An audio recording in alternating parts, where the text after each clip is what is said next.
அல்லேலூயா. அடுத்து பாருங்க, தேவனுடைய வார்த்தையானது ஜீவன். எபிரேயருக்கு எழுதின நிருபம் 4ஆம் அதிகாரத்தில் 12வது வசனத்தை ஒருத்தர் எடுத்து வாசிங்க பார்ப்போம். 4:12 வாசித்திருவில நானா வாசிக்கணுமா? தேவனுடைய வார்த்தையானது ஜீவனும் வல்லமையும் உடையது.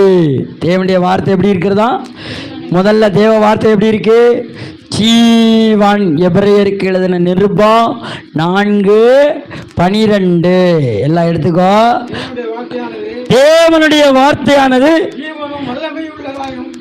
ஜீவனும் வல்லமையுடையதாயும் இருபுறமும் கருக்குள்ள